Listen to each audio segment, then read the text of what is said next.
couple days ago, went and picked up a friend of mine, and he lives in a little rougher area of Tucson, and I drove by this Circle K, and dude, I seen so many like the street people, and dude, they're so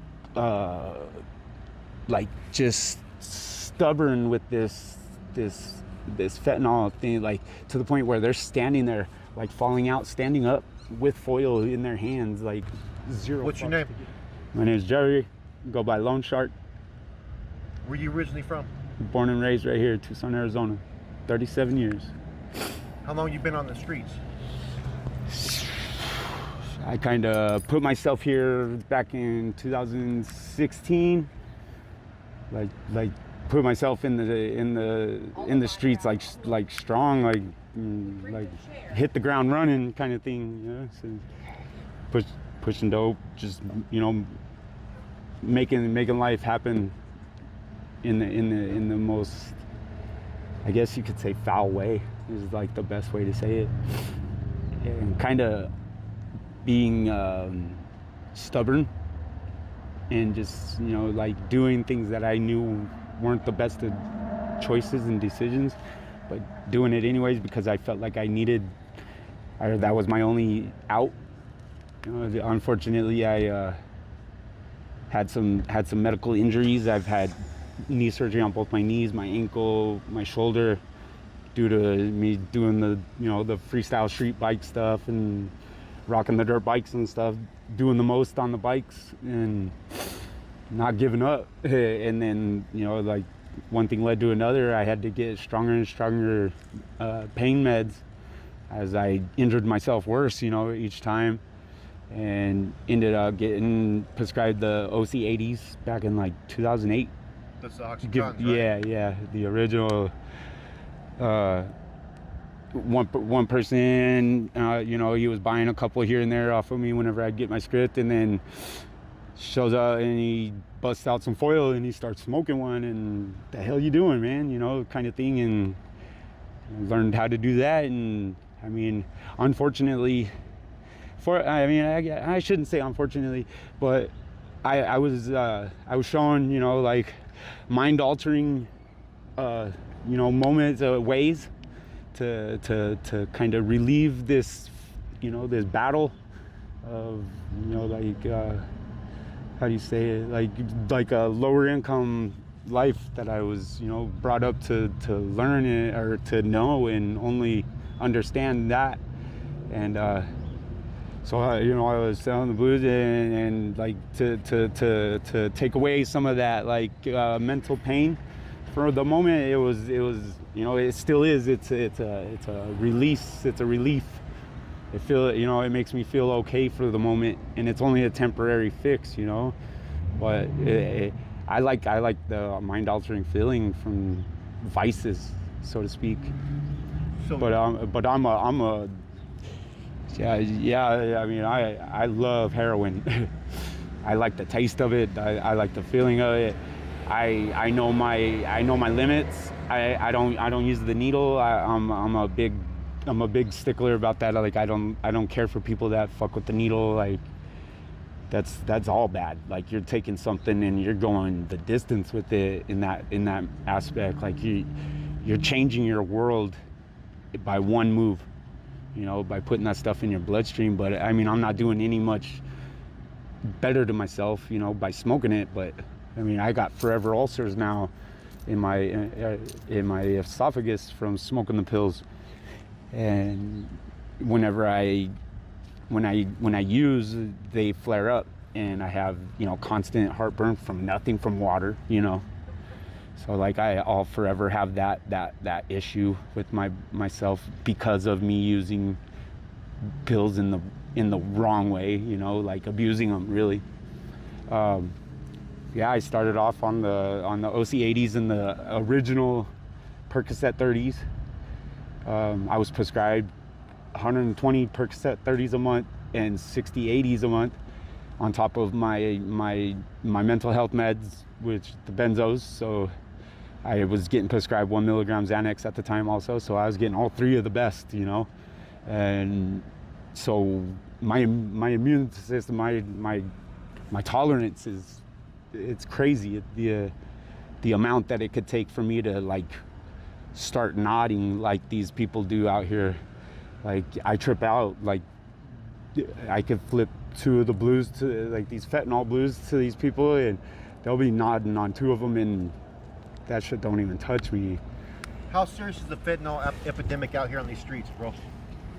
As far as me personally knowing, Tucson, it's scary. Like it legit puts fear into my eyes, and I'm you know what I mean, I'm strong in the streets. Like I have a good name in the streets, and I'm all about the hood life, like the street life.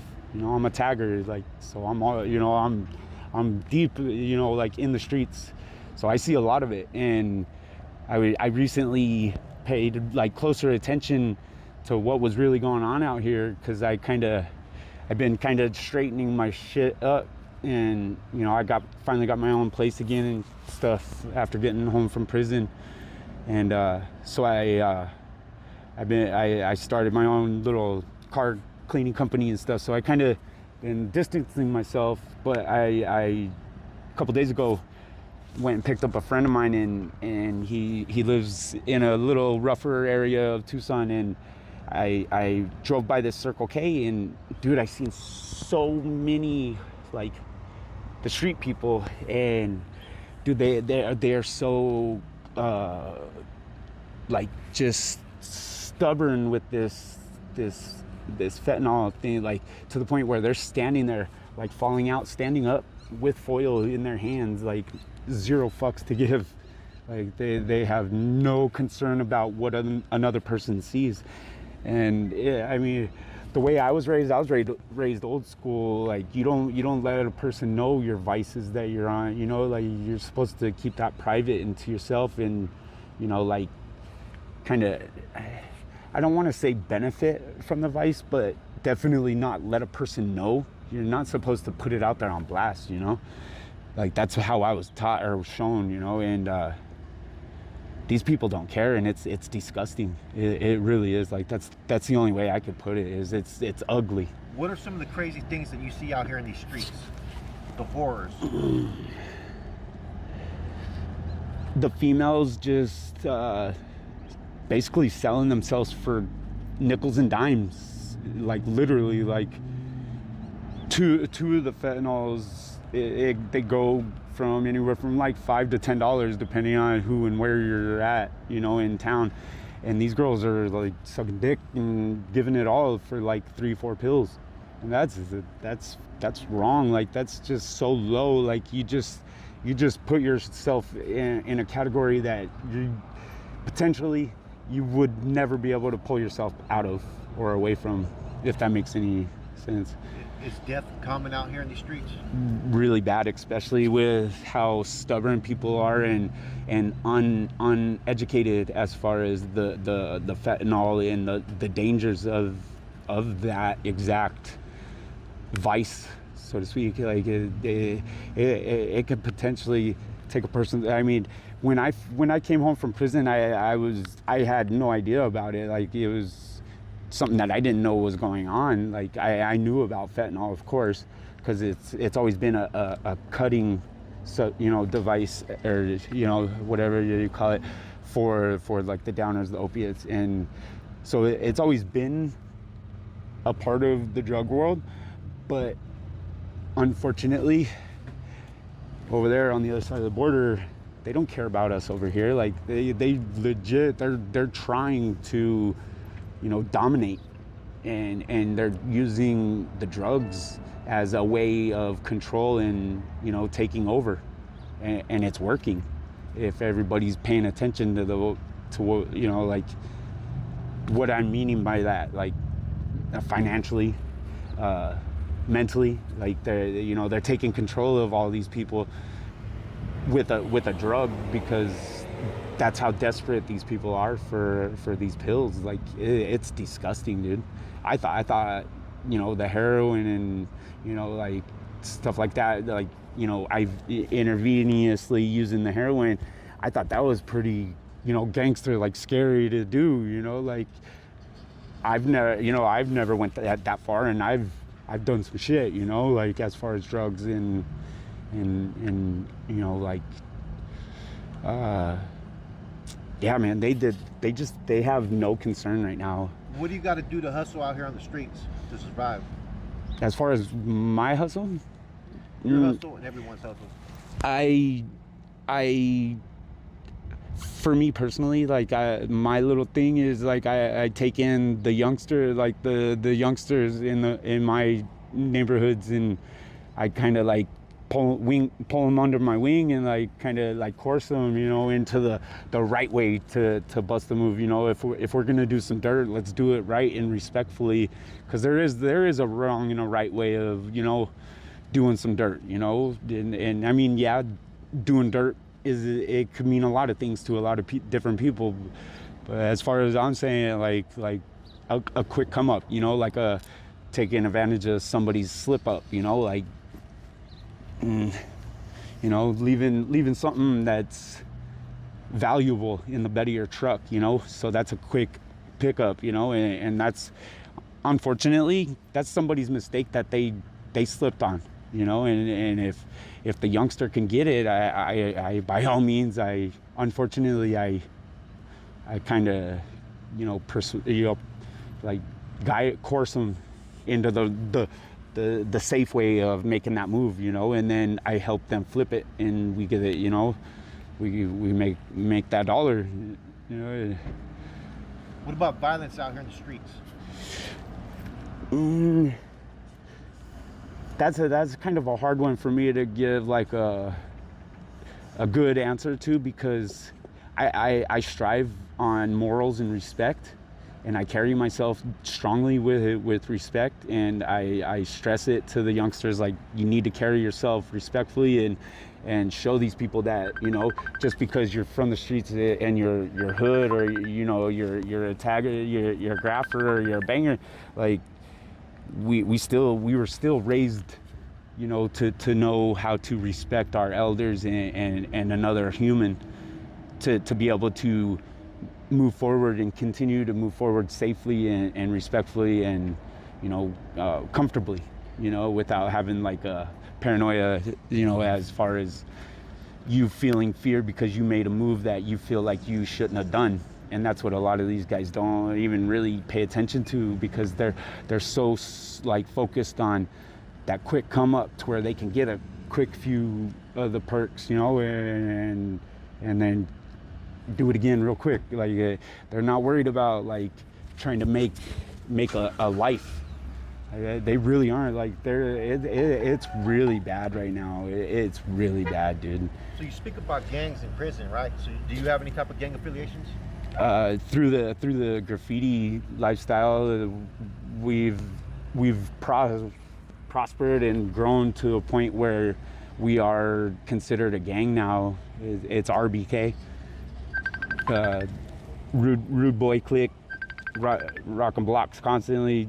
We're a graffiti crew, ride BMX Kings. That's what we started as, and we started early 2000, like 2001, 2002. And we've steady climbed the ladder, so to speak. And I mean, we're 3-4 states deep now. I have an easy 60 people crew out here. We got people in Phoenix, we got people in Big Bear, Cali, Chicago, Hawaii, and all, gang unit. They know us well, because we put it out there, we want that fame. We want people to, oh man, I saw this piece, like, oh yeah, that was me, like I love that, that infamous feeling. And then, and then, like I was saying, like I strive to carry myself respectfully and, with pride.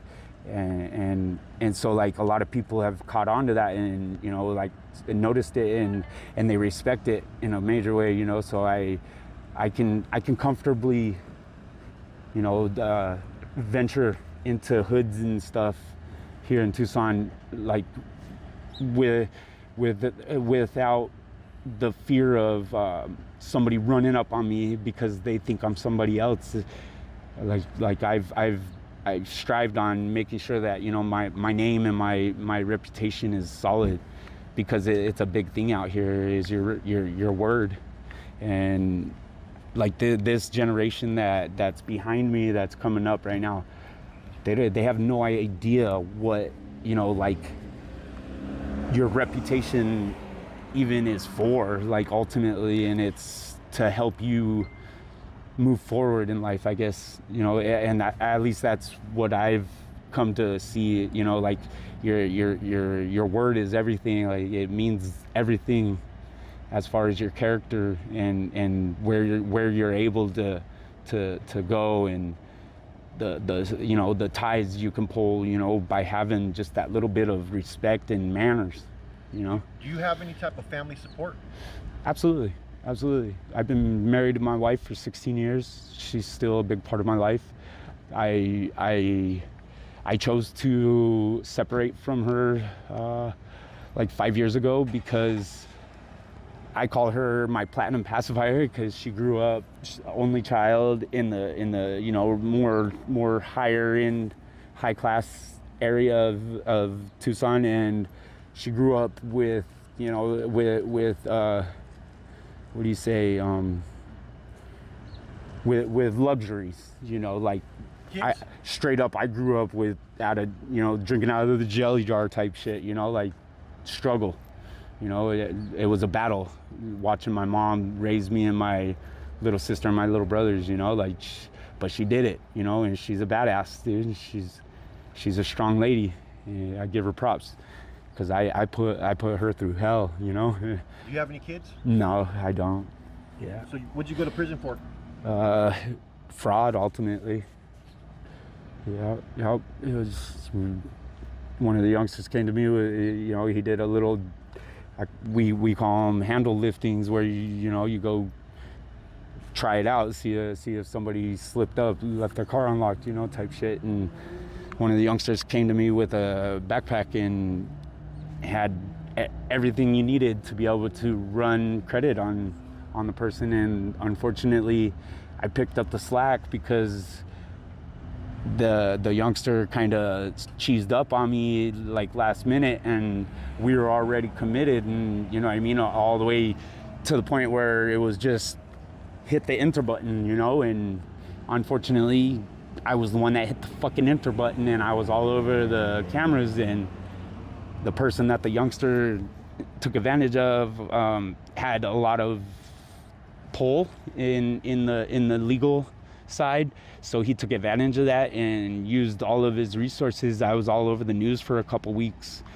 like twice a day, every day for 2 weeks. And unfortunately, I guess I have some haters out there that, you know, called me in, you know, put me on blast whenever I was on that 88 crime bullshit, and hated on me and said, yeah, that's such and such, you know. And I took off. I went to Oceanside. I hid myself, because I thought that's what I was supposed to do, because that's what I was raised to know, you know. Like, if they're trying to get you, you don't let them just get you. You got to make them work for it, you know. And so I came back to Tucson, and I wasn't even home 3 weeks, and TPD pulled up on me on the bicycles, because it's a given out here, if you're on a bicycle with a fucking backpack, that you're probably most likely up to no good, especially if it's after midnight type shit, you know. Like, you're automatically judged by your presence and the way, you know, the way you're seen from the outside. So is there any resources out here? Yeah, we got like the behavioral health, and we've got some really good detox places. Yeah. You know, I got some time, man, clean, right? Like 6 years. Have you ever considered going into a residential treatment? I have. I've been in one. I was just in one. I'm actually, because I'm not even like real deep in the vices right now. I mean, I am dabbling, of course, you know, I'm not gonna lie, but I'm nowhere near where I was, say, 6 months ago. You know, I just lost my stepdad, which he was the man that raised me and taught me, you know, how to be a man, you know, and I lost him, and he was a major piece to my mom, and my mom's a big part of my life. Like, she's a major character that I strive to keep her a big part of my life. So it was a big thing for me to lose that man, and unfortunately I started to go down that dark path again, and I unfortunately, I got hit with a prison sentence, and I had to go do a little sit down, and a little disciplinary, and I took it for what it was, and I paid attention, and I was able to think about some things and moves and choices that I had made, and I strived, and I educated myself on how to correct those before I got home. So I definitely made a major 360 type deal, change for myself personally, only for me, not anybody else. There's no, it doesn't work when you're doing it for another. You're wasting your time if you're even gonna ponder on that. So don't even do it if it's for somebody else. Don't even waste your time, because that's what you're doing. You're wasting your time, and you're wasting everybody else's, because you're just gonna go right back to the dope. If it's not something that you're really wanting genuinely. You have to genuinely want that. I want you just to look into the camera and speak to the youngsters out there before they make that decision about this life being a broken dream. Straight up, I'm telling you youngsters, like, it's nothing cool. It's nothing to brag about in any way, dude. Like, there's no coolness about doing dope.